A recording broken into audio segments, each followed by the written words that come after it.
잠언 4장 20절부터 23절까지 함께 읽습니다. 내 아들아, 내 말에 주의하며 나의 이르는 것에 내 귀를 기울이라.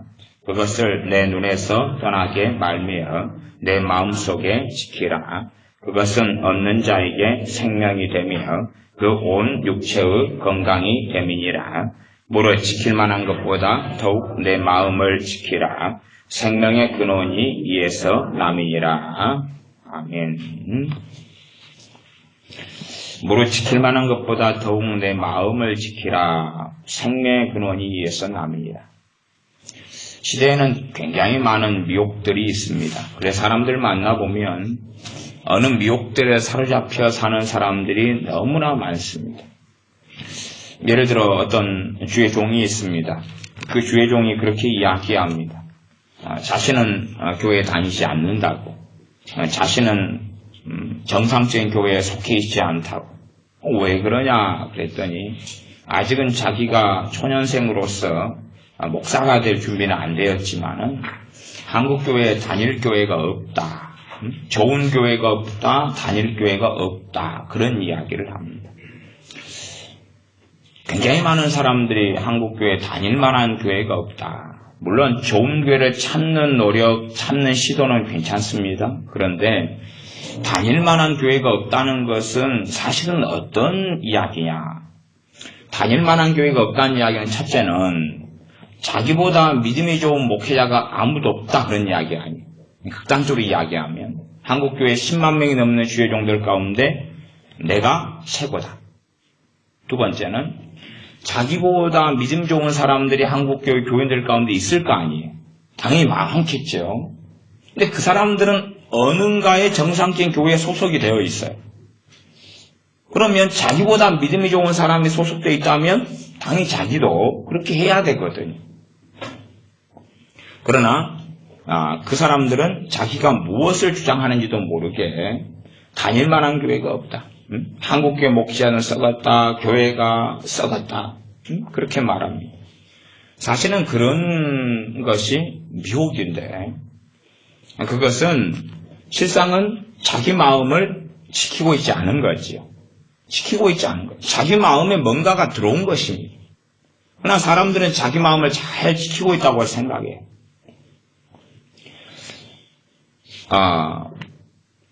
이번에 어디 행사장에 갔더니 사람들이 한 수십 명이 그 행사장에 와서 계속 마이크로 메가폰으로 틀어놓고 종이를 들고 움직이고 그래요. 근데 어떤 사람들이냐면 베리칩 전도사들. 베리칩 전도사들이 나와가지고 수십 명이 길마다 행사장에 서 있으면서 베리칩 받지 마세요. 작은 칩인데요. 이걸 몸에 삽입하면 지옥 가게 됩니다. 베리칩 받지 마세요. 베리칩은 큰일 납니다. 그 사람들이 아예 베리칩에 미쳐버렸어요. 베리칩에 미쳤어요. 우리나라에 베리칩에 미친 어떤 유명한 목사님 있지 않습니까? 그래서 그 사람이 얼마나 잘못된 길을 걸어갔습니까? 베리칩은 언제 등장하냐? 베리칩하고 666하고 어떤 관계가 있느냐? 이런 이야기들이 문제가 되죠. 베리칩 자체는 666이 아닙니다. 베리칩은 666이 아니에요. 그러나 당연하게 666 표는 언제 나옵니까? 7년 대환란 때 나와요. 그리고 베리칩 같은 것이 상용화되면서 나중에 아마 666 표로 쓰여지게 될 가능성은 높아요. 그러나 지금 현 시대에 와서 그런 베리칩이 만들어져 가고 또 의료적으로 사용되고 있다 그래서 그것 자체가 666 표다. 그러면서 이제 주님을 전하기보다는 베리칩을 받지 말라고. 뭐 안 받으면 구원 받나요? 안 받으면 구원 받아요? 좀 이상한 세계에 빠져가지고 사람들이 광분에 살아갑니다. 그것도 뭡니까? 무릇 지킬 만한 것보다 내 마음을 지키라. 지키지 못하고 있는 거예요. 그 베리칩 전도사였던 어떤 목사님이 성경이나 역사를 모르니까 그런 이야기를 계속 했습니다. 어떤 이야기를 했냐 그러면 사도신경은 천주교가 만든 것이다. 사도신경은 잘못된 것이다.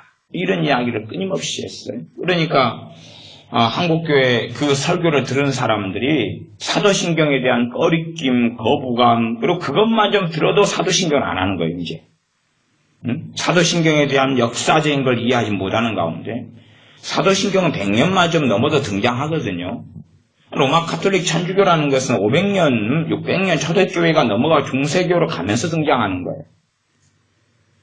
또한 주님을 십자가에 못 박는 것은 법적인 권세가 본디오 빌라도에게 있고 역사적으로 그게 맞기 때문에 본디오 빌라도의 권한을 받았다고 고백하는 거예요.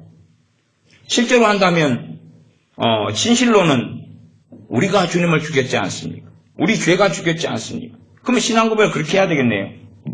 우리에게 권한을 받으사 십자가에 죽으셨습니다. 그게 맞을 거 아니에요? 그런 식이면. 그러니 이상한 설교, 이상한 가르침들, 자기에게 맞는 것들 여기서 조금 저기서 조금 가져와가지고 뭘 못 지킵니까? 마음을 못 지켜요. 성경을 잘못 해석된 것들을 끌고 들어오고 가지고 들어와가지고 마음을 지키지 못해요. 끊임없이. 그래서 이 잠언에서는 뭐라고 말씀합니까? 마음을 지키는 것. 그것이 생명의 근원이 마음에서 난다. 그러니 마음을 지켜야 된다. 그래서 우리가 잠언 4장 20절부터 보면 말씀에 대한 이야기를 먼저 하고 있습니다.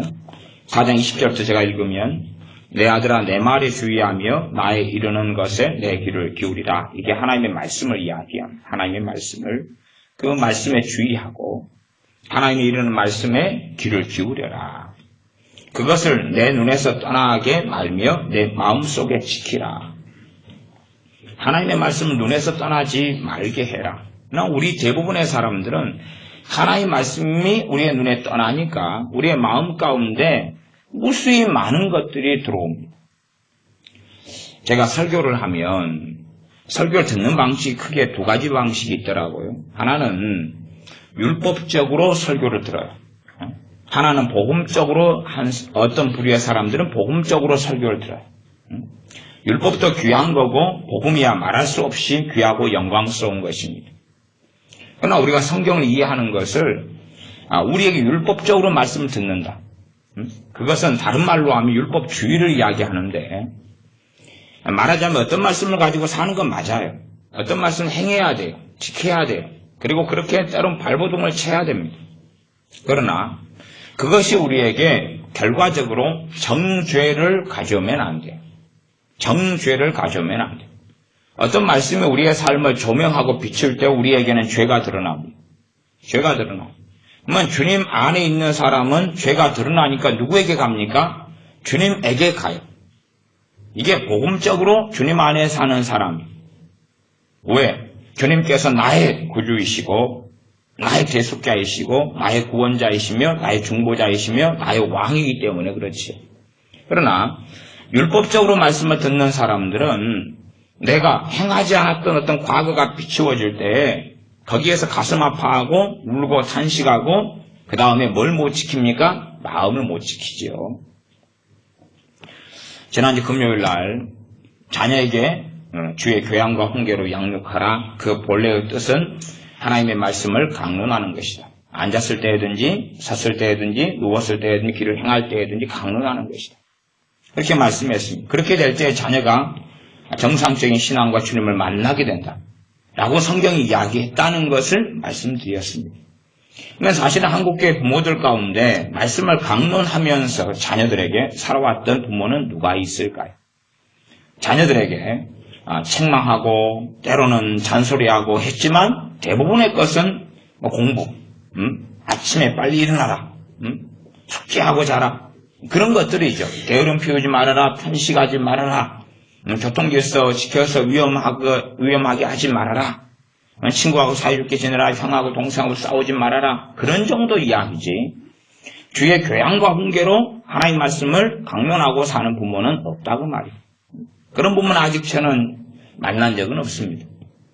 하나님의 말씀을 통해서 정죄가 일어나야 될 문제가 아니라 그 하나님 말씀을 통해 우리가 우리의 죄를 보고 깨닫고 발견하고 주님께 가지고 나아가지 않는다면 지금 우리가 사는 시대에는 대강 덮어버릴 수는 있어요.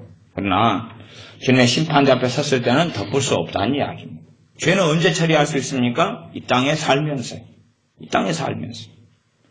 그러니 덮어버릴 문제가 아니라 말씀이 정확히 뭘 이야기하고 뭘 말씀하는지를 본 다음에 우리가 그 말씀에 비추어서 죄가 드러나면 주님께 죄를 가지고 나아가야 한다는 사실이에요. 그것이 출발점이에요.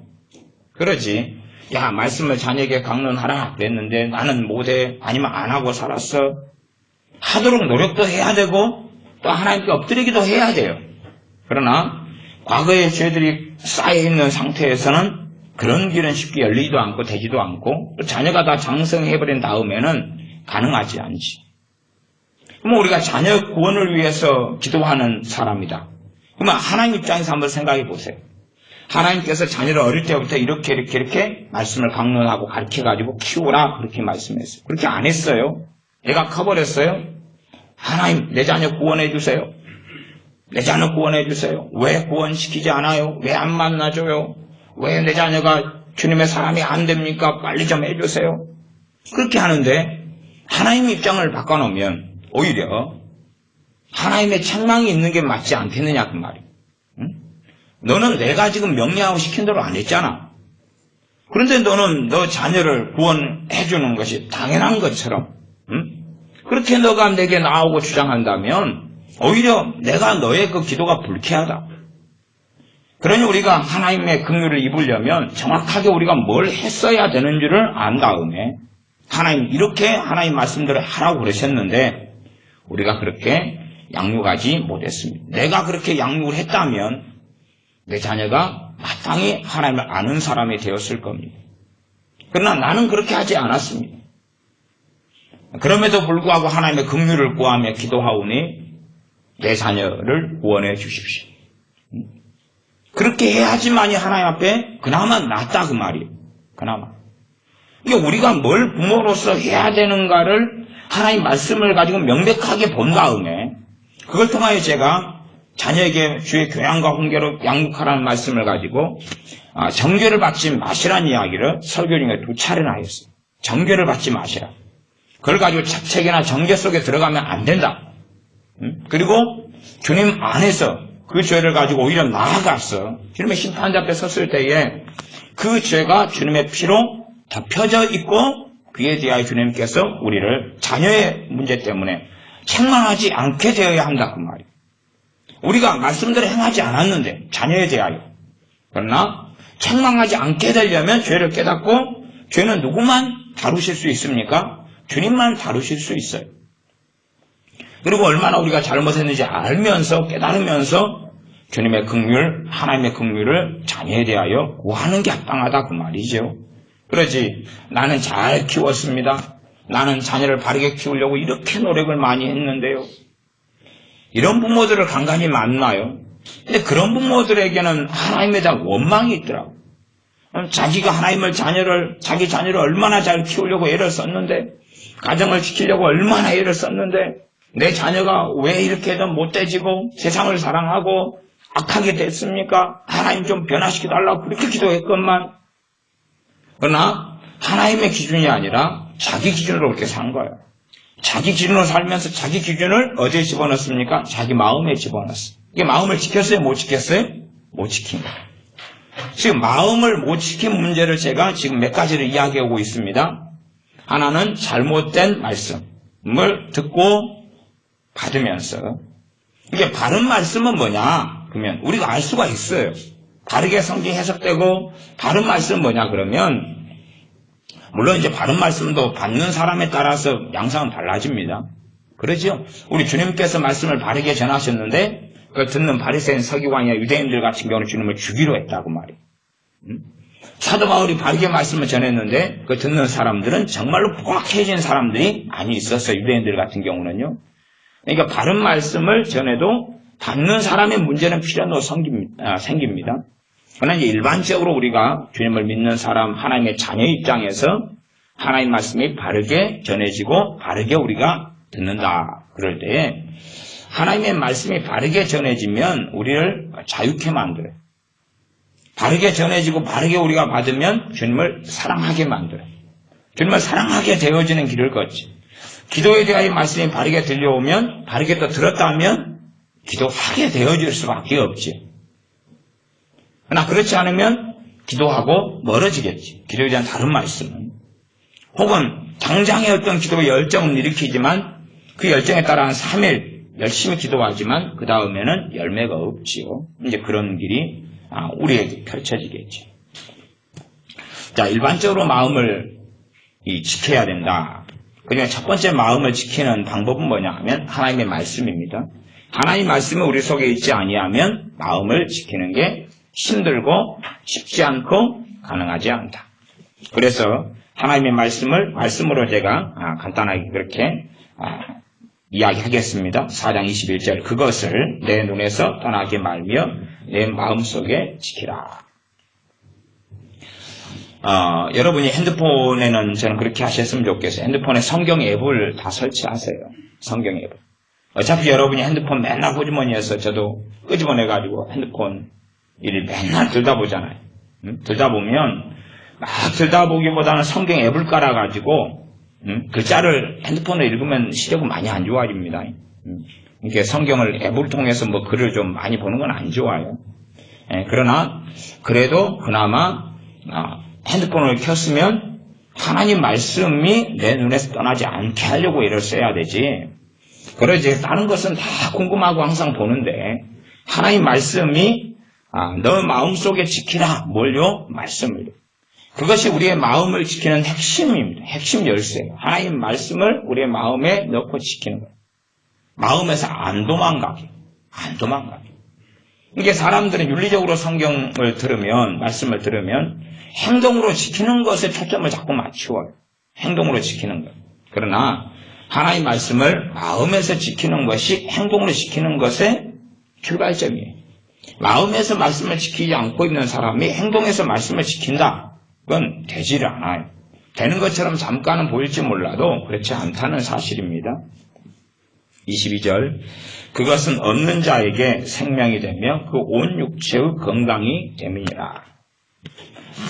전반적으로는 말씀 가운데 지혜의 말씀을 핵심으로 이야기하지만 간략하게는 말씀이라고 제가 한다고 그랬습니다. 말씀을 없는 자에게는 뭐가 된다고요? 생명이 된다. 온 육체에 뭐가 된다고요? 건강이 된다. 건강이 된다. 그러면 온 육체에 건강이 된다는 것은 노인에게도 해당될까요? 안 될까요? 해당되지요. 나이 든 분, 젊은 사람 다 해당되는 게 하나님 말씀이에요. 그러면 나이 드신 분들은 마음이 항상 지키고 있는 게 있어요. 만나보면 나이 드신 분들에게 마음이 항상 지키고 있는 것. 마음에 항상 그 상태 유지하려고 애쓰는 것. 일반적으로 나이 드신 엄마들을 만나면 근심 상태를 유지하려고 애를 쓰죠. 근심이 한시도 안 떠나는 거예요. 마음의 근심이 한시도 안 떠나요. 그러니 이제 그 분들에게는 온 육체에 건강이 있습니까? 없습니까? 없어요. 건강이 없어요. 물을 지키는 것보다 더욱 내 마음을 지키라? 근데 근심이 안 떠난 상태로 그대로 살면서 자기는 뭘 지키고 있다고 생각합니까? 마음을 지키고 있다고 생각해요. 무슨 마음을? 근심하는 마음. 근심하는 마음을 10년째 지켰더니 하나님께서 이제 적금을 타게 해주실 것 같다. 그런 걸 지키라는 게 아니에요. 무슨 마음이에요? 평안한 마음. 기본적으로 평안한 마음. 평안한 마음. 하나님이 주는 평안한 마음. 평안한 마음이지 근심하는 마음이 아니에요. 많은 사람들에게는 이 조급함이 있습니다. 조급함은 물리치셔야 돼요. 조급함이 막 들어올 때 행동하는 것은 마음을 이제 못 지켜가고 그리고 사단의 역사 속에 내어지고 잘못된 선택, 잘못된 판단을 하게 되고 조급하는 것을 가지고 있는 사람들이 짜증, 분노, 그리고 성급함 등등이 굉장히 많이 나타나죠. 여러분이 하루에도 생활하시다가 조급한 마음이 들면 사실은 여러분이 하시는 일은 계속 하셔야 되지만은 여러분의 마음을 점검하시면서 싸우셔야 돼요. 조급한 마음 상태를 그대로 유지하려고 하시지 말고 그것이 몸에 배어버리면 마음 상태가 조급한 마음이 되어버렸는데도 불구하고 그런지를 모르는 사람들이 있어요. 예를 들어 여러분이 조급한 마음 상태에 있다고 칩시다. 그렇게 하고 이제 같이 우리가 기도 시간을 가져요. 그러면 뭘로 기도하죠? 조급한 마음으로 기도합니다. 조급한 마음으로. 기도가 안 됩니다. 응답이 되질 않아요. 기도 응답되지 않아요. 조급한 마음으로 기도해요. 막 급해가지고 아무 생각 없이 조급한 마음만 가지고 뭔가를 만들어내려고 기도하지요. 그러나 그런 기도는 사실은 잘못된 기도입니다. 기도는 평안한 마음으로 기도하는 것입니다. 평안한 마음으로 기도할 때 무슨 평안입니까? 세상에서 오는 평안, 돈이 있어서 가진 평안이 아니라 주님을 의지함으로, 주님을 믿음으로, 우리 주 예수님을 신뢰함으로 오는 평안입니다. 그 평안이 있어야 돼요. 하나님의 자녀는 평안의 사람이 되어야 됩니다. 내가 완벽한 삶을 살아서가 아니라 하나님의 자녀가 평안한 마음을 가지고 살지 못한다면 유감스럽게 그 자녀는 열심히 교회 다니고 열심히 기도하고 열심히 성경 보고 열심히 설교 듣고 열심히 직장하고 집하고 교회밖에 모르고 산다 할지라도 주님과 동행하는 삶은 살 수 없습니다. 사실 그 사람은 자기 혈기, 자기 힘으로 사는 사람에 불과하고 그 사람의 신앙은 열매 맺지 못합니다. 그 사람의 믿음은 열매 맺지 못합니다. 왜? 조급한 마음은 믿음을 만들어낼 수 없기 때문에 그렇습니다. 조급한 마음은 하나님 말씀을 뿌리 뽑아버리기 때문에 그렇습니다. 조급한 마음은 끊임없는 근심과 생각을 가져오고 그리고 하나님 말씀을 바르게 깨닫지 못하게 방해하기 때문에 그렇습니다. 그러니 여러분들이 조급한 마음을 가지고 살려고 할 때 그것과 싸우시고 이기셔서 평안을 가져오셔야 됩니다. 조급한 마음하고 싸우셔야 돼요. 여자분들은 이 서운함, 섭섭함 같은 것을 가정생활 하거나 남편하고 살다 보면 그런 걸 많이 느끼죠. 많이 느끼는 이유가 그런 것 같아요. 저는 한편으로는 남자로 태어난 게 감사하다. 사실 그잖아요. 네. 이렇게 밥을 여자분들이 차리는 밥을 먹어요. 그 다음에 이제 숟가락 넣고 일어나면 되거든요. 일어나 소파에 가만히 커피 마시고 앉아있어요. 그러면 이제 여자분들은 이제, 물론 막 교회에서 먹을 때는 애들 시키고 막 상 치우고 설거지도 시킵니다만은 그래도 여자분들이 할 몫은 그대로 남겨져 있어요. 반찬 정리해야 되고, 다시 빨래도 봐야 되고, 뭣도 해야 되고, 일이 계속 많아요. 그러니까 여자분들은 얼마나 헌신적인지 모른다고 말이에요. 일이 많아요. 끊임없이 많아요. 어제 바다에 가서 해삼도 좀 해오고, 개도 잡아오고, 성게도 잡아오고, 멍게도 잡아오고, 홍합은 막 그냥 잠깐 동안 30분이면 두 망태기 큰 걸로 이렇게 제가 해오고 그랬거든요. 그렇게 바다에서 해왔어요. 문어도 잡아오고. 그랬는데, 해온 다음에 저는 가져다가 이제 탁 놓으면 끝이에요. 그러면 이제 여자분들은 그다음부터 일이거든요, 이제. 일이에요. 일감이에요, 이게. 쌓여있는 일감이에요. 홍합을 씻어온다고 좀 씻어왔어도 바닷물로 이렇게 잡은 다음에 한번, 흔들쳐야 되거든요. 그런 식으로 씻어온다고 하지만은, 일일이 이제 홍합을 하나씩 다듬어야 돼. 이 끝에 머리 나와 있는 것, 시험 같은 거 자꾸 뽑아야 되고, 막 그런 거 있습니다. 할아버지 시험하고 좀 다른데. 그래서 그러면 정리를 하고 하나씩 일일이, 이렇게 제가 두 망태기를 이만큼 한 망태씩 이런 거 2개를 해왔다, 그 말이에요. 그 다음에는 일일이 이제 손을 대야 돼. 예? 해삼을 그래도 어제는 적게 잡아왔기 망정이지. 해삼을 그래도 제가 잡은 게 한 40~50마리 잡았거든요. 그러면 이제 이만큼이잖아요. 이만큼이면 이걸 이제 꽁지 양쪽에 잘라내고 그 다음에 알들을 또 빼야 되고 씻어고 다시 송송 썰고 걔도 잡아왔어요. 걔는 이제 게장을 어떻게 해 먹을까? 간장게장 먹을까? 양념게장 먹을까? 걔도 씻어야 되고 어제 양념게장을 했어요. 그러면 제가 했겠어요? 잡아오고 끝냈죠. 그러니까 참 이 여자분들로 사는 것은 굉장한 헌신이 필요해요. 그러면 이제 그래서 저는 서운하기가 더 쉽다 이렇게 생각해요. 왜냐하면 한 게 많잖아요.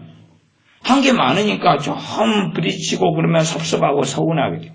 그래서 여자분들에게 귀신이 역사할 때면 섭섭의 귀신이 많이 역사해요. 섭섭의 귀신. 서운한 거예요. 가정을 지키려고 수고하고 노력하고 애쓰는 게 얼마나 많은데. 남자들은 이제 자기가 편하게 사는 게 익숙하니까 직장 갔다 오고 일 갔다 오지만은 그 다음에는 이제 그냥 남자분들이 일하는 게 힘들 때는 힘든 건 이해합니다. 그러나 그 여자분들이 일하는 게 끊임이 없는 일 때문에 끊임이 없는 일. 또 어떤 경우는 같이 일을 하잖아요. 부부가 맞벌이를 하잖아요.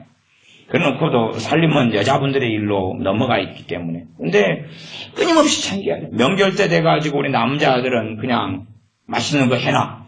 그럼 먹자. 가자. 그러지만은, 이제 자기 아내나 이런 사람들하고 같이 시댁을 가면은 여자 일만 가득히 놓여 있잖아요. 그러니까 명절을 여자분들이 최고 싫어하잖아요. 이렇게 헌신하고 일해야 하는데 그걸 몰라줄 때, 얼마나 서운하고 섭섭해. 그때부터 뭘 못 지키냐면 마음을 못 지켜. 마음을 못 지키면 기도의 문이 닫혀버립니다. 기도의 문이 닫혀버려요. 여러분이 섭섭한 가운데 기도해보세요. 기도 안 됩니다. 기도는 어떻게 해야 되느냐?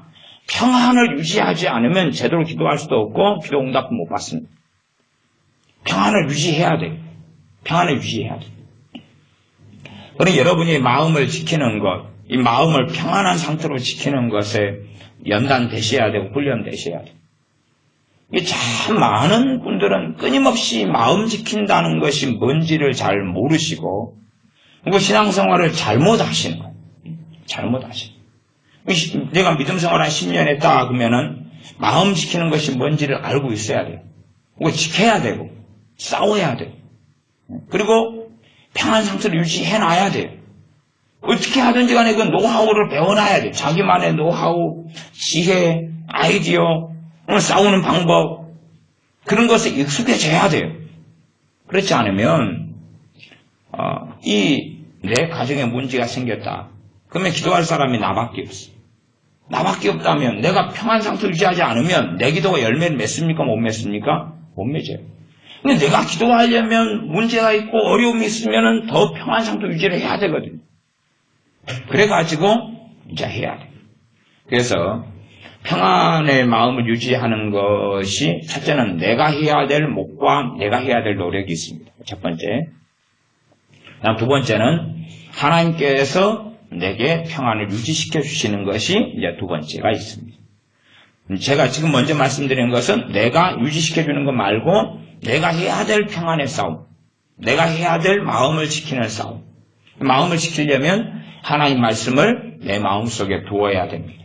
그런데 하나님 말씀을 주님 안에서 두는 것을 복음이 된다는 사실이에요.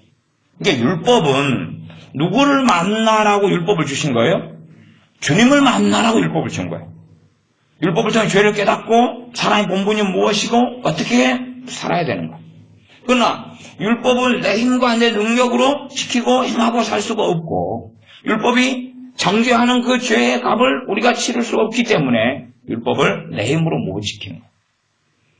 주님께서 보내신 성령을 통하여 지키는 게 가능하고 율법은 몽학 선생이 되어서 우리 주님께 인도하는 인도자가 됩니다. 그러하면 율법이라 할지라도 주님 안에서 그것을 들어야 돼요. 그렇게 되지 않는 사람들은 오히려 말씀을 듣고 그 이유 때문에 마음이 안 지켜져요. 왜? 말씀을 어떻게 들으니까요? 잘못 들으니까. 말씀을 잘못 들으니까. 잘못 듣는 사람은 자기 의가 점점 강해져 갑니다. 잘못 들으니까. 주님 앞에서 말씀을 바르게 듣는 사람은 내가 얼마나 잘났는지, 내가 얼마나 헌신적인지, 내가 얼마나 고상한지가 다 내려놓아집니다. 그게 사실은 의미가 없는 것을 알고 별 가치가 없는 것을 발견하기 때문에 그래요. 그러나 말씀을 잘못 들어가는 사람은 하나님 말씀을 통해 자기 의를 세우려고 열심히 애쓰면서 내가 얼마나 겸손한가, 내가 얼마나 뜻대로 사는가, 내가 얼마나 노력하는가, 내가 얼마나 수고하는가, 내가 얼마나 하나님을 잘 섬기는가, 그런 데에 마음이 맞추어져 버립니다. 이미 말씀을 잘못 듣는 거고 마음을 못 지키는 거죠. 못 지키는 거. 사람 마음이 우쭐해지고 자랑할 것이 막 생기고 그것도 마음을 못 지키는 거예요. 뭔가 좋은 일이 있으면 입이 근질근질하죠. 그래가지고 말을 빨리 막 하고 싶은 거예요. 흥분하는 거 좋습니다. 그런데 우리가 어떤 것에 흥분하는 것이 충분히 사단의 역사를 가져올 수 있어요. 문을 열어버릴 수도 있어요. 이게 흥분하지만 무엇이 있는 상태에서 흥분해야 되냐고 흥분하려면 흥분하려면 평안이 있는 상태에서. 평안이 놓치지 않은 상태에서. 흥분이라는 건 필요할 때가 많잖아요. 뭐, 예를 들어서 아이들 체력 검정을 한다, 100m 달리기를 한다, 흥분 상태로 뛰어야지.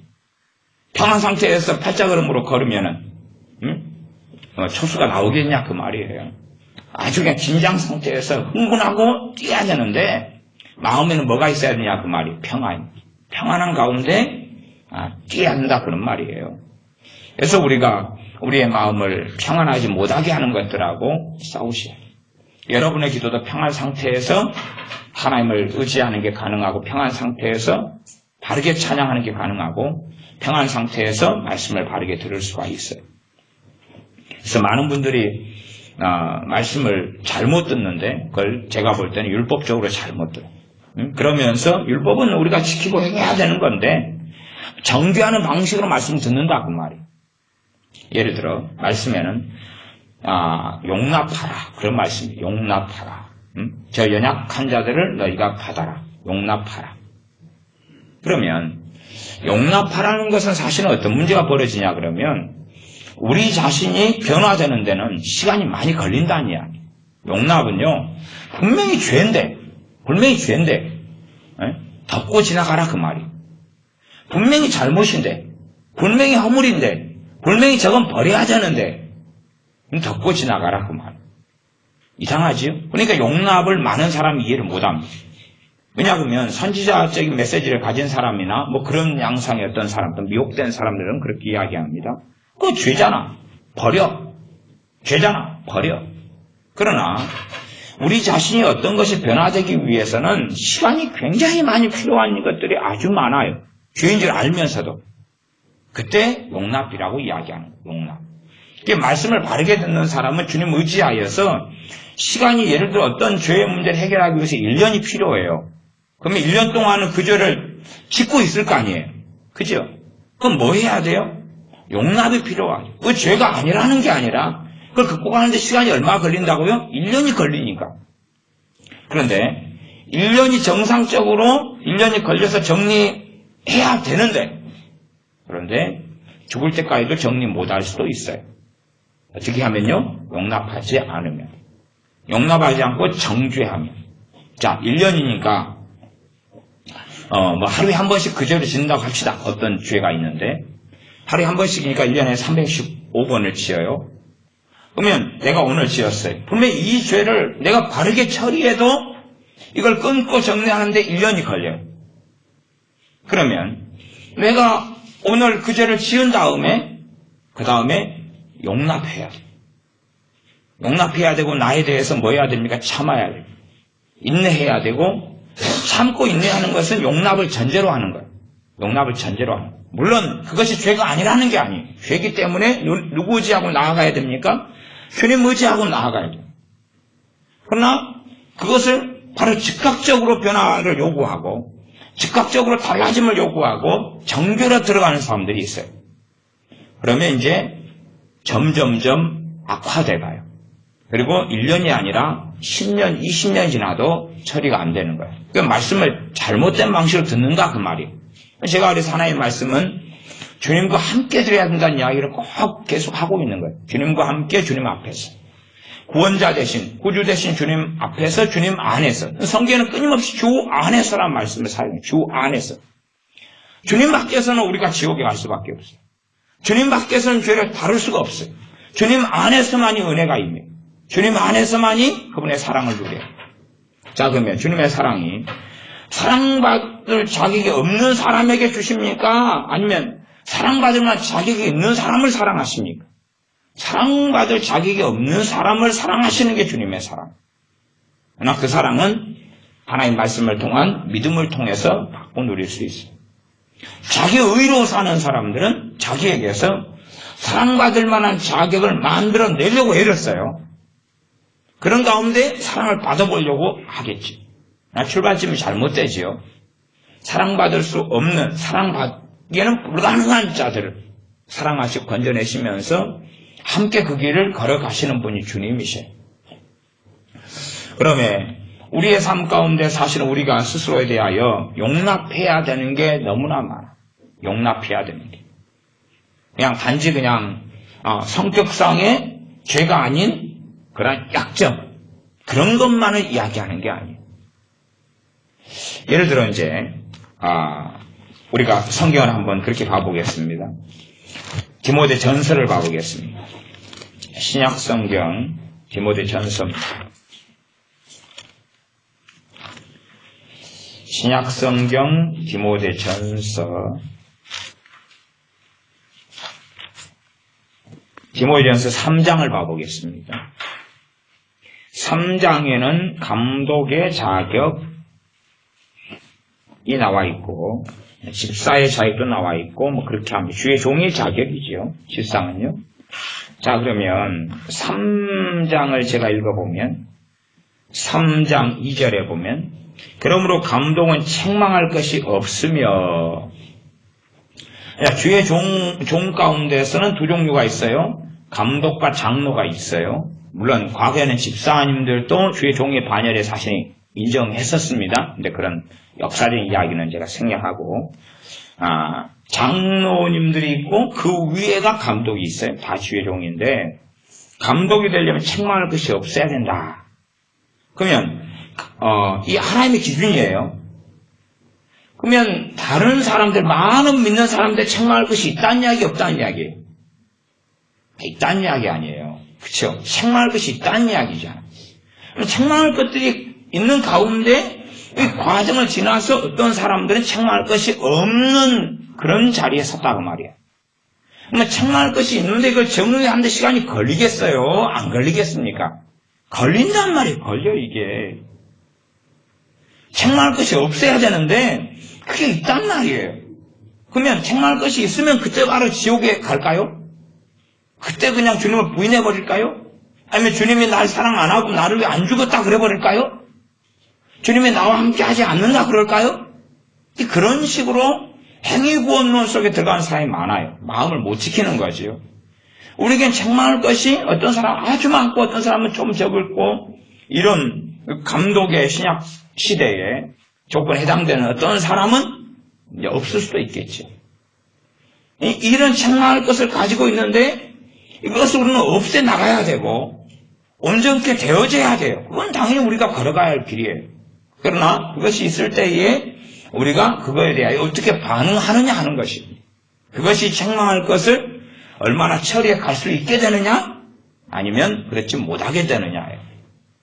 책망할 것이 있는데 주님 안에서 이걸 바르게 다루느냐, 아니면 주님 밖에서 다루느냐예요. 단지 그냥 나를 정죄하고 자책하고 결심만 좀 하고 하나님께 도와달라고 기도만 좀 하느냐, 아니면 주님 안에서 이 책망할 만한 문제, 죄를 처리해 가면서 주님 앞에 살아나가느냐 하는 겁니다. 좀 가서 3절로 가면 좀 쇼킹한 이야기가 나옵니다. 3절은 좀 쇼킹한데 3절에 보면 술을 즐기지 아니하며, 술을 즐긴다. 술을 좀 잘 마시고 많이 마신다 그 말이죠. 술이 자기 일상사에 어떤 중요한 것이 되었다 그 말이에요. 이런 사람은 안 된다. 거꾸로 이야기하면, 그러면 당시의 신약시대 교회 믿는 사람 가운데 술을 즐기는 사람이 많이 있었다는 이야기, 없었다는 이야기예요? 있었다는 이야기 아니에요. 그럼 그런 것을 이해를 하셔야 돼요. 술을 즐기는 사람이 많이 있었다는 이야기예요. 있었는데 지옥 갔다는 이야기, 천국 갔다는 이야기예요. 천국 갔다는 이야기죠. 어렵습니까? 성경을 잘 보면서, 이 성경이요, 감독의 자격을 이야기하지만은 모든 우리에게 하시는 말씀이지, 하나님의 기준점, 그래도 이 정도 되면 내가 감독으로 세울 정도 수준이 되는 거야? 이 밑에는 그 정도는 안 되는 거야? 하지만 안 되니까 지옥 가? 그런 걸 이야기하고 있지 않다 그 말이에요. 그래서 술을 즐기지 않는다. 그러면 즐기는 사람은 아직은 믿는 사람이지만 감독까지는 안 돼. 될 수 없어. 이거 즐기는 거 정리하셔야 돼. 그러나 술 즐기면 지옥에 가. 이제 그런 것을 받아들여 버리면 문제가 되죠. 왜냐하면 술을 즐기면서 그러면 자기를 주님을 부정해 버리게 돼. 주님을 부인해 버리게 돼. 술이 무엇보다 무섭습니까? 주님의 십자가보다도 위대하고 더 무서운 거죠. 술을 한 잔 마시면 주님의 십자가가 무효가 돼버리는 거죠. 그런 것은 아니라는 사실이에요. 그런 건 아니다. 그래서 주님께서는 이 가나 혼인잔치에서 제일 먼저 일으키신 기적이 술 만드는 것이었어요. 아마 주님이 계속 그렇게 하셨다면은 사도들도 술집을 전문적으로 차리는 사람이 됐을지도 모르겠어요. 근데 그걸 자주 안 하셨기 때문에 술을 즐기지 아니하며 구타하지 아니하. 자, 구타는 폭행을 하는 거죠. 그럼 믿는 사람 가운데 이런 사람이 있었다는 이야기 없었다는 이야기. 폭행하고 구타하고 이런 사람들이 있었다는 이야기예요. 있었다는 이야기. 어떤 사람은 많이 구타하고 폭행하고 어떤 사람은 적게 하고 어떤 사람은 못하면 어쩌다 하고. 그런데 이 구타를 폭행하기 때문에 구원받지 못한다, 그게 아니란 말이죠. 그것을 정리해 가고 그 다음에 정리한 사람 가운데서 이제 감독으로 세워라 라는 말씀을 하고 있는 거예요. 그러니 이 구타하는 사람이 이제 예수를 믿었어요. 욱하는 사람이 믿었어요. 그러면 욱하는 것이 고쳐져요, 안 고쳐져요? 사실은 안 고쳐지잖아요. 이게 성경을 잘못 가르치는 사람들은 예수를 믿으면 다 고쳐진다 그래요. 우리나라 유명한 목사님들이 그런 설교를 참 많이 합니다. 주님 만나면 변화됩니다. 주님 만나면 죄는 끊어지게 됩니다. 거듭나면 그는 변화되게 되어 있습니다. 거듭나면 죄를 안 짓게 되어 있습니다. 진짜 주님을 만나면 죄를 미워할 수밖에 없습니다. 막 이런 이야기를 하는데 그거 거짓말입니다. 그게 무서운 이야기입니다. 그러면 진짜 주님 만나면 죄를 미워할 수밖에 없게 됩니다. 그러면 신약 성경 필요가 없어요. 아십니까? 신약 성경 이래라 저래라 하는 말씀 할 필요가 없잖아요. 주님 만나면 끝나는데. 주님 만나면 쇼부를 봐버린단 말이에요. 그러나 히브리서 같은 말씀, 너희가 아직 죄와 싸우되 피 흘리까지 안 싸웠다 그래요. 누가요? 구원받은 하나님의 자녀들이. 죄가 그렇게 쉽게 끊어지거나 정복되지 않는 거예요. 죄를 그대로 사랑하는 죄의 욕구와 소욕을 우리는 가지는 거예요. 거듭나고 주님 믿어도. 그런데 이제 잘못 가르치는 거듭나면 죄가 끊어집니다. 그렇게 가르치는 사람들은 자기는 그렇게 됐다고 어떤 경험, 어떤 간증을 통해서 그렇게 말하는 부분이 있겠죠. 그러나 진실로는 안 그러겠죠. 확대, 과장, 허위 광고의 해석이겠죠. 자기 경험에 대한요. 진실로는 안 그렇습니다. 그러니 주님께서 사도들에게도 너희가 왜 믿음이 적냐, 믿음이 없냐 책망하고 야단치고, 또 베드로 사도 같은 경우도 잘못해가지고 갈라디아서에 보면 사도 바울에게 야단을 맞아요. 책망을 극심하게 받습니다. 이렇게 베드로 사도 같은 경우도 그 사람이 주님 못 만났다 그러면 이상한 이야기 되잖아요. 베드로 사도 주님과 함께 지낸 사람인데 주님 못 만났어요. 그러나 그도 허물이 있고 문제가 있고 약점이 있습니다. 또 죄가 있다고 말이에요. 주님 만나고 살았던 베드로 사도가 주님 십자가에 달리시는 길을 걸어갈 때 주님을 부정하고 부인했죠. 3번이나 주님을 부인했습니다. 그리고 다시 회복되는 길을 걸어가죠. 그러함에 우리 자신의 삶에 대하여 우리가 바르게 주님 안에서 용납해야 될 때 용납하지 못하고 걸어간다면 이제 우리의 마음을 지키는 거예요? 못 지키는 거예요? 못 지키는 거예요. 다음 생명의 근원이 이에서 남이니라. 마음에서 나는데 내가 마음을 지켜갈 때 성령의 역사하심이 바르게 있어요.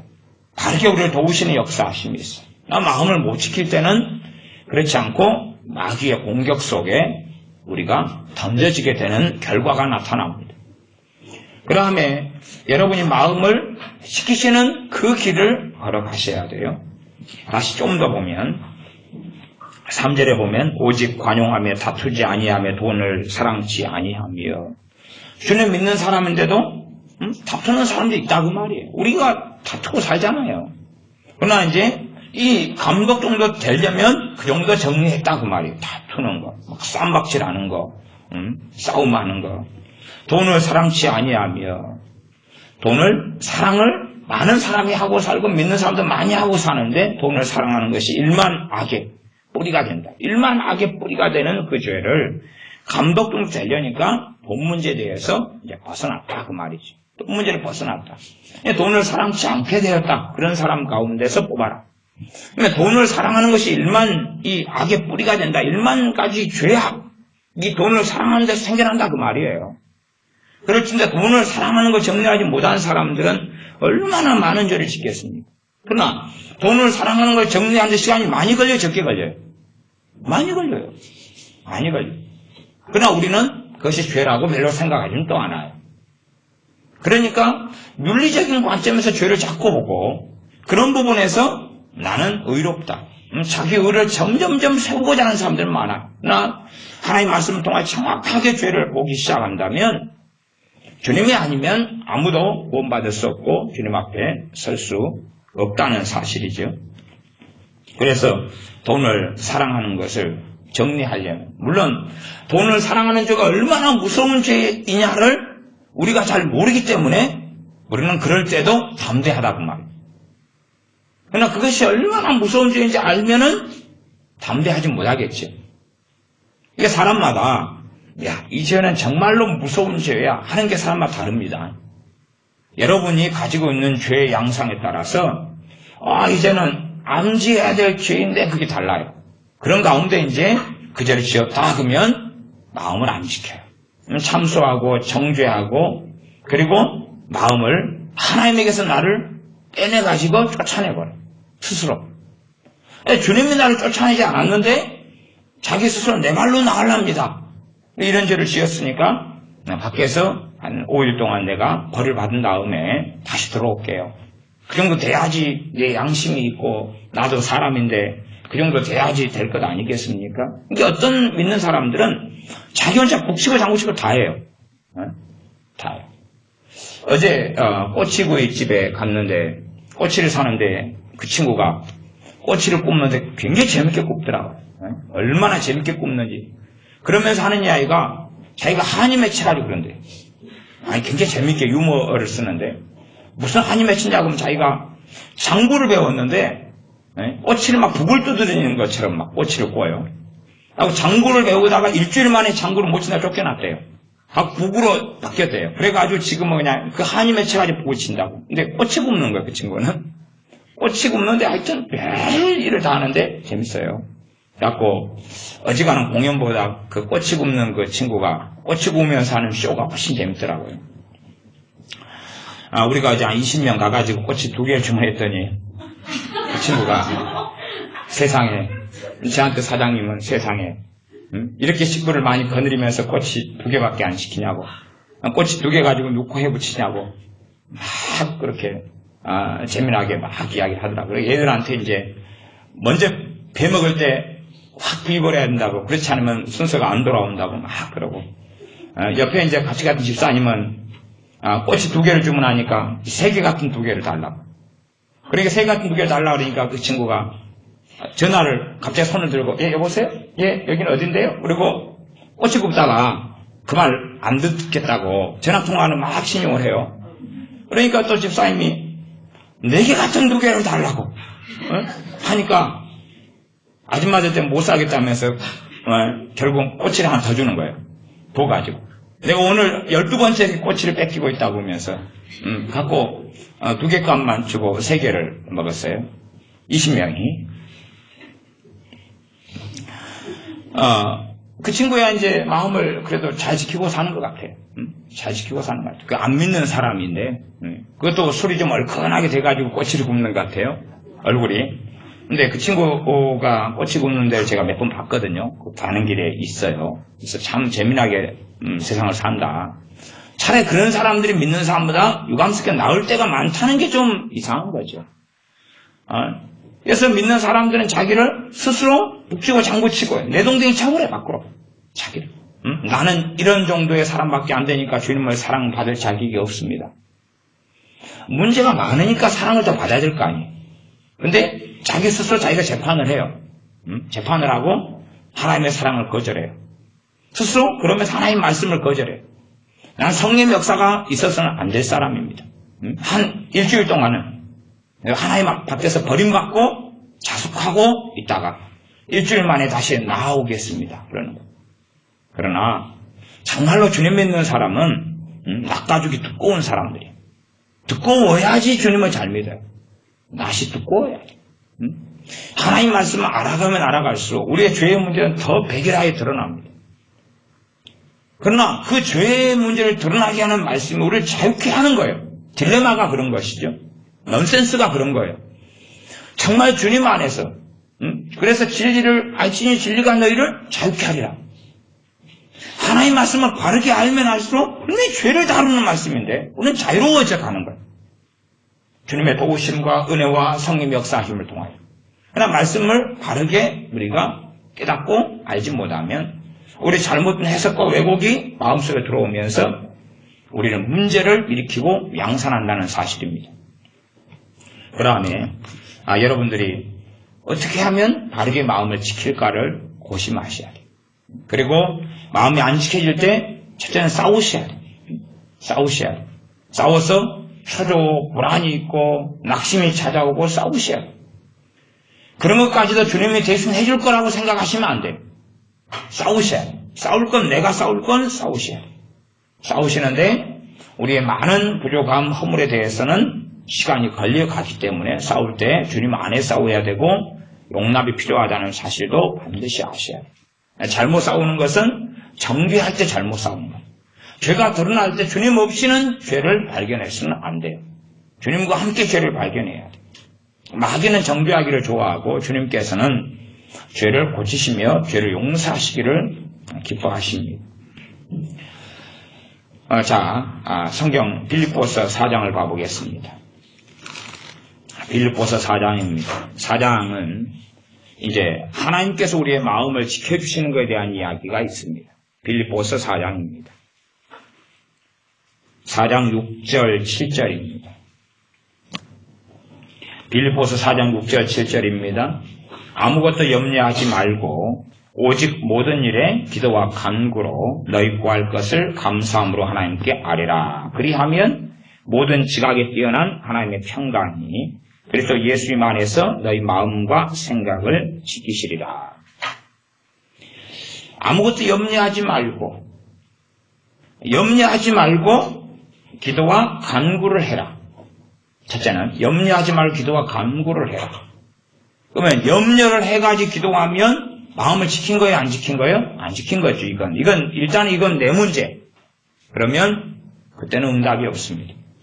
이게 많은 믿는 사람들은 왜 염려하면서 기도하는지 몰라요. 자기가 그렇게 20년, 30년, 10년을 해왔기 때문에 정상인 줄 아는 것 같아요. 응답되는 줄 아는 것 같아요. 믿음의 성경을 벗어난 믿음이 충만한 거죠. 이게 염려를 먹기 전에는 사실은 기도 응답이란 없는 거예요. 그러니까 우리가 살면서 염려라는 게 있을 수밖에 없어요. 그러나 하나님 엎드려서까지도 염려하고 있으면 하나님을 조롱하는 거다 그 말이에요. 염려는 여러분 자식 문제 생기는데 왜 염려 안 해요? 이게 염려가 생기니까 이제 말씀이 뭐냐 그러면 염려하지 말아라고 말씀하는 거예요. 염려하지 말아라고. 염려거리가 있으니까 염려하잖아요. 염려하지 말아라 그러는 거예요. 그러니까 우리가 염려를 하다가 이제 내 힘과 능력으로 해결이 안 되니까 하나님께 가지고 나올 때 되면 하나님을 조롱하지 않고 우습게 여기지 않으려면 하나님 앞에서 염려를 그쳐야 된다는 사실이에요. 그렇지 않으면 하나님은 무능한 하나님, 하나님 이상한 하나님, 그런 하나님으로 하나님을 불신하고 있는 상태가 염려 상태예요. 여러분이 살아가면서 염려할 수밖에 없는 일들이 많이 벌어집니다. 그때의 염려까지도 저는 굳이 그걸 죄다 그렇게 말하기는 어려운 염려들이 많아요. 여러분 자녀가 아픈데 염려하셔야지. 여러분 자녀가 아픈데 그냥 니나 노하고 춤추고 다닙니까? 그럴 수 없잖아요. 염려하셔야 돼요. 그러나 이제 하나님 앞에서 그 문제를 가지고 앓을 때는 염려하면서는 안 된다는 사실이에요. 기도를 말아버리든지 안 해버리든지 그 문제를 가지고 그대로 염려하고 살든지 아니면 하나님께 그 문제를 가지고 나와서 앓을 때는 하나님께 앓을 때는 하나님의 응답을 바라고 하나님 도우심을 바라고 기도하는 거 아닙니까? 염려를 그때는 말아야 된다는 사실이에요. 염려를 이제 기도 끝나고 난 다음에 염려하든지 말든지는 해보세요. 또 그건 따로 대신에 최소한은 기도 염려하다가 이거 하나님께 아뢰는 문제구나. 그러면 기도할 때는 염려를 내리셔야 돼요. 안 되면 염려하고 싸우면서라도 기도를 하셔야지 정상 참작은 될 거 아닙니까? 염려를 뱃속에 가득 채워가지고 하나님께 염려를 아뢰면, 염려를 막 입에서 오바이트 해가지고 끄집어내면 하나님께서는 아니 너 믿음을 가지고 내게 믿음의 기도를 하라 그랬지. 염려를 해가지고 오바이트 뱃속에 염려를 먹어서 범벅이 된 상태에서 그걸 토해놓고 있으면 그걸 너희 마음을 토하라 군다고 생각하면 그건 성경을 전혀 잘못 이해하고 해석한 것입니다. 어떤 사람은 누가 미워 죽겠으니까 기도를 그렇게 하더라고요. 하나님 누가 미워 죽겠어요. 미워 죽겠어요. 그렇게 기도해요. 야, 저런 사람은 얼마나 하나님을 조롱하는가. 참 하나님을 너무나 많이 조롱하고 우롱한다. 여러분이 염려를 뱃속에 채운 상태에서 기도하시려면 염려를 하지 말고, 염려하지 말고 그렇게 이야기 나왔어요. 아무것도 염려하지 말고 오직 모든 일에 기도와 간구로 너희 구할 것을 감사함으로 하나님께 아뢰라. 최소한 염려하고는 좀 싸우셔야지 하나님께 보실 때에 너가 그래도 너가 노력하고 애쓰는구나. 너가 내 말씀대로 살려고 말씀 마음에 두려고 너가 애쓰는 것 내가 참작해 주겠다. 그러실 수 있겠지요. 오직 모든 일에 기도와 간구로 너희 구할 것을 감사함으로 하나님께 아뢰라. 특이한 이야기가 나왔습니다. 7절은 결과는 모든 지각에 뛰어난 하나님의 평강이 그래서 예수님 안에서 너희 마음과 생각을 지키시리라. 일단 7절은 응답을 해주겠다는 이야기는 아닙니다. 자, 7절은 응답을 해주겠다는 이야기는 아닙니다.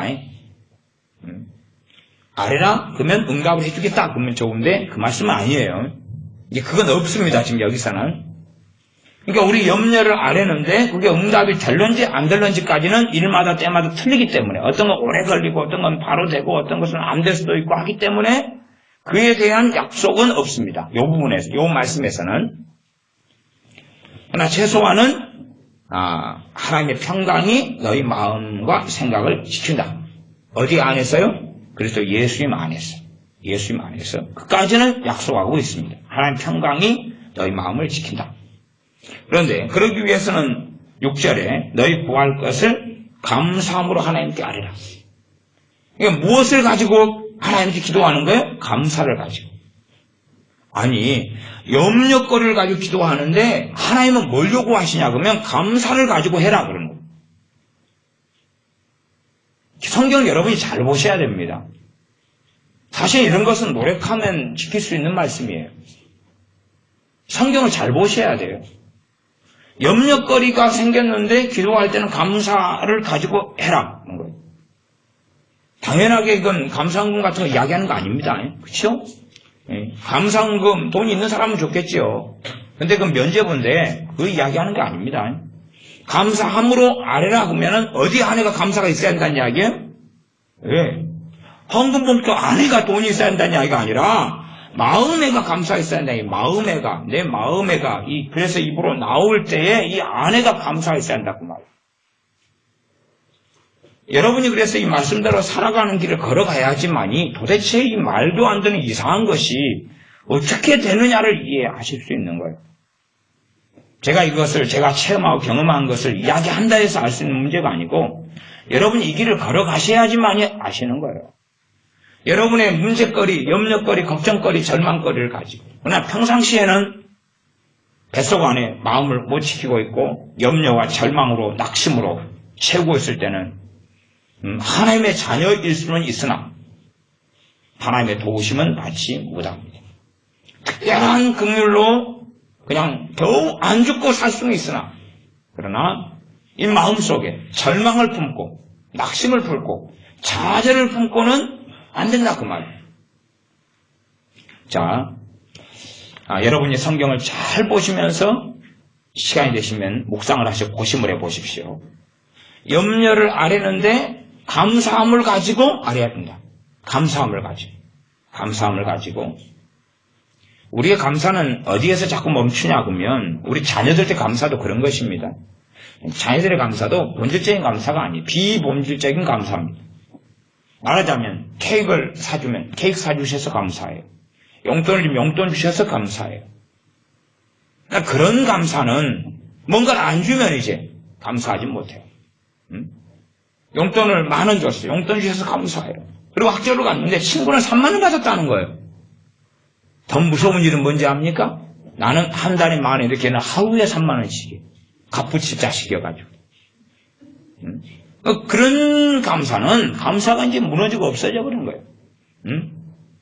이 비본질적인 부분의 감사, 뭔가가 주어져야 감사하고 그런 이야기를 하고 계시지 않습니다. 그러니 우리 안에가 이 본질적인 감사가 있어야 돼요. 본질적인 감사. 우리는 끊임없이 이 땅에 나그네 인생을 잠깐 살아가면서 본질적인 감사를 잃어버리니까 뭐가 들어옵니까? 마음을 지키지 못한다 그 말.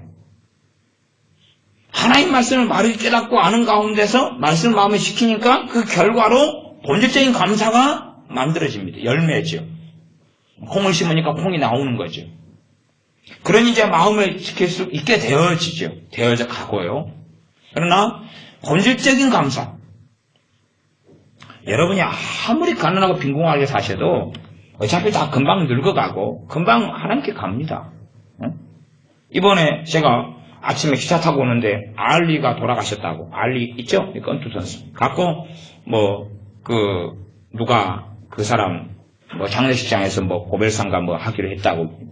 미국 전에 옛날 대통령 클린턴인가 그랬다는 이야기를 들은 것 같아요. 그 기차에 브라운관에가 뉴스가 나오더라고요. 근데 알리가 74세인가 오늘 죽었다는데 오늘 죽었다는 것 같아요. 그러면 그렇게 인생이 여러분이 알던 사람들이 다 인생이 끝납니다. 다 지나고 다 끝나요. 정말 우리가 하나님을 알지 못했다면 어떻게 했을까요? 복음을 받지 못했다면 어떻게 했을까요? 주님께서 나를 위해 안 죽으셨다면 어떻게 했을까요? 하나님 말씀이 여러분의 것이 아니라면 어떻게 했을까요? 여러분의 성령님께서 안 임하셨다면 어떻게 했을까요? 하나님 말씀을 우리가 듣고 깨달으면서 우리는 본질적인 감사가 있어야 돼요. 그것이 내 마음을 채워야 됩니다. 그렇지 않은 사람들은 비본질적인 부분에 눈을 쏟게 되고 거기에서 뭔가 부족하면 원망이고 불평이에요. 이스라엘 백성을 노예에서 하나님께서 해방시키셨습니다. 출애굽시키셔서 광야로 걸어갑니다. 그들은 비본질적인 부분에 빠져있기 때문에 하나님께 자신을 하나님 백성 만들어준 것, 구원해 주신 것, 자녀 삼으신 것, 그런 것은 감사할 줄 몰랐어요. 그리고 당장 땅 내놔라, 당장 고기 내놔라, 당장 더 잘 살게 해주라, 기껏해야 만나 이거 맨날 이것만 먹냐. 그러니까 그들은 그거에 빠져서 하니까 오히려 더 광야를 40년 동안 더 돌게 되는 것입니다. 끊임없이 손에 뭔가를 쥐는 것 가지고 감사하려고 그러지, 하나님의 선택받은 백성이고 하나님이 구원시켜주셨고 하나님께서 심지어는 노예에서 해방시켜주신 그 하나님을 찬양하지는 않는 거예요. 그럼 당연한 거잖아. 응? 그런 건 당연한 거고 마땅한 거고, 그 다음에 더 뭔가를 내놓으면 그때 내가 감사하겠다. 거기에 빠져가지고 사는 거지요.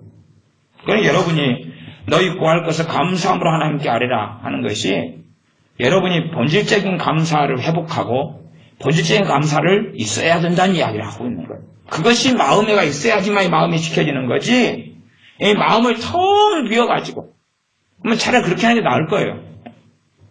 여러분의 통장 잔고를 지키시는 거예요. 통장 잔고 영원된 것을 그냥 20년째 이용을 안 하고 놔두는 거예요. 그러면 통장 잔고를 지키는 거 아니에요? 그렇게 내 마음을 텅 비워놓고 아무것도 없는 상태 지키는 건 우스운 거죠. 그래서 하나님 말씀을 눈에 떠나지 않게 하고 마음에 그 말씀을 지키라. 그렇게 마음을 지키는 게 준비가 되는 거지, 아무것도 없는 텅 빈 마음을 지키는 게 아니라는 사실이죠. 자, 이제 디모데후서 1장만 말씀을 보고 말씀을 마무리해 가겠습니다. 디모데후서 1장 7절입니다.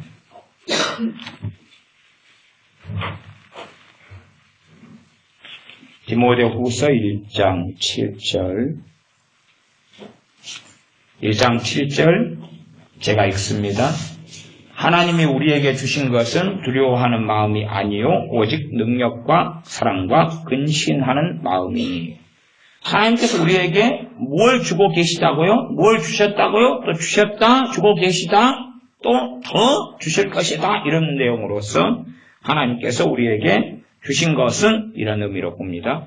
하나님께서 우리에게 주신 것은 두려워하는 마음이 아니다. 두려워하는 마음이 아니다. 하나님 우리에게 주신 것은 무엇이다? 능력이다. 능력. 그럼 이제 사실 1장 7절은 좀 어려운 성경입니다. 이게 어려운 성경이라는 것이 요즘 번역본들은 이것을 마음으로 번역하지 않고 영으로 번역합니다. 영으로. 우리말 성경 새 번역 이런 다 영으로 하고 킹제임스 버전이나 NIV도 다 영으로 돼 있어요. 스피리트. 마음이 아니라 영. 마음의 영으로 돼 있어요. 그런데 제가 좀 여러분 어렵게 만들지 않아야 되는데 그 영이 대문자 스피리트가 아닙니다. 성령이 아니라 영. 소문자 스피리트예요. 그래서 여러분이 편리하게 이해하시려면 이제 우리말 성경이나 요즘 현대 번역들은 이것을 영으로 번역했어요. 다시 말하면 하나님 우리에게 주신 것은 두려워하는 영이 아니요 오직 능력과 사랑과 근신은 절제를 근신이라고 합니다. 절제하는 영인이 그렇게 해놨어요. 근데 그 영이 성령님을 이야기하는 대문자가 아니고 소문자 스피리트예요. 그래서 차라리 그런 식으로 가려면 저는 그냥 이 개혁 성경의 번역이 낫다 이렇게 보면서 마음이다 이렇게 저는 스피리트 안에 그런 의미가 있으니까 그렇게 저는 선택하고 말겠습니다. 하나님 우리에게 주신 것은 두려워하는 마음이 아니다. 그러니까 두려워하는 마음을 하나님을 경외하는 거하고 무서워하는 건 틀리죠. 하나님을 무서워하는 걸로 하나님 우리에게 주시지 않는다는 사실이에요. 하나님을 경외하고 하나님을 두려워하는데 다른 두려움이죠. 여기 두려움은 무서워하는 걸 이야기합니다. 오직 어떤 마음을 주느냐? 능력의 마음. 그래서 이제 능력의 마음 그 말이 안 되니까 이제 능력의 영 그렇게 한 거죠. 근데 그 영이 소문자인 게 또 문제가 되죠. 능력의 성령님 그러면 우리가 이제 이해가 좀 쉬워지는데 우리의 영은 제가 영과 혼에 대한 최근에 설교에서 그런 이야기들을 했습니다마는 성령님과 소통합니다. 우리 영은 예수님을 믿고 거듭나면서 성령님과 소통해요. 그러니 이 안에가 성령을 통하여 우리에게 무엇이 들어온다는 이야기, 능력이 들어온다는 이야기. 능력이 들어오는데 어디에 들어와요? 영을 통해서 우리에게. 그러니까 사람의 통합, 전인격적인 통합 가장 중심의 기관은 마음이에요. 마음, 심령이 가장 중심 기관이에요. 그러니까 영으로도 이렇게 마음에 들어오고, 그러니까 성령으로부터 평안이 오면 영을 통하여 내 마음에서 들어와서 느끼고, 내가 정신적인, 환경적인 어떤 평안도 혼을 통해서 또 눈을 보는 걸 통해서 내 마음에 들어와서 내가 같이 느끼고, 그런다는 이야기를 제가 설명을 해드렸습니다. 그래서 능력에 마음을 주신다. 능력에 영을 주신다. 영을 통해 마음으로 결국 오니 결과적으로는 같은 이야기예요. 능력을 주신다 그 말이에요. 능력을. 결국 수식어는 능력의 마음인데 능력의 영이고 그런데 능력. 그렇게 이해하시면 이제 큰 문제는 없습니다. 하나님이 주시는 것은 능력이다 그 말. 능력이다. 하나님 또한 주시는 것은 사랑이다. 하나님이 주시는 것은 근심 있는 절제다 그 말. 절제. 내가 하는 절제, 내가 하는 컨트롤, 셀프 컨트롤이 아니라 하나님이 주시는 컨트롤, 하나님이 주시는 셀프 컨트롤이 온다는 사실. 하나님이 주시는 내 자신을 절제하는 능력이 내게 주신다는 사실. 이게 성경이 선포하고 있는 이것도 복음 안에 속해 있는 말씀이에요. 복음 안에. 여러분이 여러분 자신을 내팽개치고 부정하고 부인하고 어리석고 문제가 많기 때문에 주님 밖에 집어 던져야 될 문제가 아니라 여러분이 문제가 있고 잘 쓰러지고 잘 넘어질수록 오히려 이러한 말씀을 가지고 믿어야 한다는 사실. 믿어야지 내 마음속에 다른 것들로 채워놔서 조급함이나 성급함이나 속상함이나 서운함이나 섭섭함이나 이걸 막 세우기 시작하면 그때부터 마귀 밥이에요. 여러분 섭섭함을 채워가지고 한 3일 지나면 몸 아파요. 하루만 지나도 몸 아플 거죠. 막 공격으로 몸 아프고 비글비글하고 머리는 이제 아프기 시작하고 이게 마음 못 지키는 사람들이 마귀 밥인 거예요. 마귀 밥이라는 이야기는 나는 마귀 밥 아닌데요? 평안이 없어요. 평안이 없는 사람이 그 사람이 마귀 밥으로 살고 있는 거지. 마귀의 사냥감, 노량물 끊임없이 악한 마귀가 끌고 다니는데 끌려다니는 거예요. 뭘 못 지키고 사는 사람이요? 마음 못 지키고 사는 사람. 자기는 안 그렇다고 생각하면 안 되는 것입니다. 마음 못 지키고 사는 사람들은 끊임없이 악한 영들에게 끌려다니는 거예요. 그냥 끌려다니는. 제가 우리 교회 애들한테 그런 이야기를 합니다. 어떤 애들은 자기도 모르게 어떤 행동을 자꾸 해요. 행동을 해요. 어떤 애는 막 조급해가지고 한시도 평안하게 못 있고 계속 빨빨거려 뛰어다녀요. 계속 뛰어다녀요, 얘가. 근데 바쁜 일이 있으면 뛰어다니면 맞아요. 야, 지금 가스레인지에 밥을 안전하는데 지금 타지고 있다. 빨리 꺼라. 그러면 예! 그러고 달려가면 되는데 바쁜 일이 아무것도 없어요. 저쪽에서 공을 찼어요. 공을 받아서 패스하려고 달려가가지고 상대방 선수를 제치고 차려고 달려가는 것도 아니고 아무 일 없는데 막 뛰어갔다가 막 저리 갔다가 막 이리 갔다가 아무 일 없는데 그래요.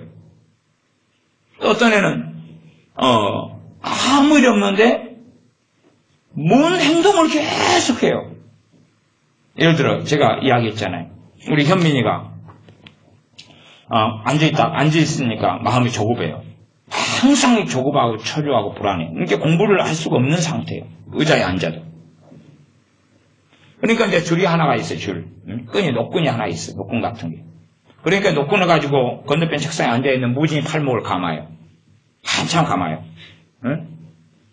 할 일이 없으니까. 마음은 조급하고 초조하니까 앉아서 공부는 안 돼요. 노끈을 팔을 막 감아요. 감아서 뭐 하게 해요? 아무 필요도 없거든요. 막 감아요. 그러다 제가 봤어요. 이제 제가 요즘에 현민이를 그것을 좀 가르쳐주고 있거든요. 그래서 야, 봐, 너 쓸데없는 지금 행동하고 있잖아. 스톱. 그러니까 이제 노끈을 다 내려놓고 의자에 앉았어요. 책상에 앉았어요. 조금 있다가 이제 3층에 사라졌어요. 2층으로 가봤어요. 그랬더니 이제 노끈을 또 가지고 막 자기 팔도 감고 갑자기 2층에 내려가가지고 또 뭔가 노끈으로 막 이러고 있어요. 자기 몸을 감고 이러고 저러고 있어요. 그 쓸데없는 활동. 아무것도 돈 버는 활동이 아닌 거. 그러니까 뭘 못 지키고 있는 거예요? 마음을 못 지키고 있는 거죠. 마음을 못 지키고 있는 거예요. 근데 자기는 습성적으로 뭔가를 그렇게 하는 거예요. 이제 네모 박스 맞추는 거 있잖아. 하얀색, 노란색 맞추는 거. 그런 거 큐빅. 그런 것을 막 맞추면 뭔가 활동하는 것 같죠. 그것도 사실은 그런 것의 연장성이 되는 경우도 있어요. 정상적인 큐빅 맞추는 게 될 수도 있지만은 뭔가를 마음이 분주하고 급하고 초조하고 조급한데 뭔가를 막 하려고 안절부절 못하는 어떤 행동들. 끊임없이 마음을 못 지키고 가거든요. 그러니까 사단의 역사 속에 들어가고 마음을 못 지켜. 어떤 애는 항상 서러움이 들어와 있어. 서러움. 건들면 눈에 눈물이 뚝뚝 떨어져. 왜? 서러우니까. 눈이 크고 큰 날에 눈물이 가득 들어가 있으니까. 건들면 눈에 눈물이 뚝 떨어지지. 아내가 눈물을 꽉 찼으니까. 마음을 못 지키고 있는 거죠. 그냥 그렇게 자녀가 어릴 때부터 살아가면 문제가 나중에는 심각해지는 거예요. 자녀에게 뭘 지키도록 도와줘야 돼요? 마음을 지키게 도와줘야 돼요. 어릴 때부터 마음을 지키게 도와줘야 돼요. 얘가 조급하고 성급하면 스톱 멈춰라. 급한 일은 급하게, 급하지 않은 일은 평안하게. 급한 일을 하면서도 뭘 가지고 급하게 움직여야 돼요? 평안을 가지고. 그러니 마음을 못 지키는 사람들은 학생이라면 공부 못해요. 평안을 유지하지 못하는 사람은 공부 못해요. 그 다음에 열심히 공부해도 조급하고 초조해가지고 밤새 공부했어요. 시험지가 나왔어요. 생각이 나요? 안 나요? 안 나요. 기억이 나지 않아요. 무조건 급해가지고 막 썼어요. 그냥 A4지에 쓰면서 막 동그라미 치고 밑줄을 치고 막 급해가지고. 그건 기억 속에 들어가지 않습니다. 평안한 가운데서 공부하는 것이 기억에 들어가는 거예요. 우리의 삶 속에 하나님 주시는 것은 우리에게 능력과 사랑과 근신하는 마음을 주셨다. 또 나아가 주고 계시다. 우리를 정죄하고 비난하는 게 아니라 죄와 싸우는데 시간이 오래 걸려요. 용납할 때가 필요하고 우리 자신을 주님 안에서 던져버리고 발로 차서는 안 돼요. 여러분의 자녀도 마찬가지지만 여러분 자신을 그렇게 해서는 안 되고 주님 안에서 마음을 지키는 가운데. 그래서 옛날에 갈릴레이가 그래도 지구는 돈다 그랬어요. 이렇게 부족하고 허물이 많은데 그래도 주님께서 나와 함께 하신다. 그래도 주님의 십자가는 내게 유효하고 능력이 있다. 권능이 있다. 라고 주장하고 말하고 그리고 마음을 주님의 은혜로 그분의 말씀으로 지켜야 합니다. 기도하겠습니다. 아버지 하나님, 우리가 마음을 근심, 절망, 낙심, 좌절, 우울함 등으로 마음을 채우고 살면서도 마음을 지키라는 하나님의 말씀, 생명의 근원이 이에서 난다고 말씀하심에도 불구하고 우리가 듣고만 말아버리고 하나님 말씀대로 살려고 애쓰거나 수고하지 않았습니다.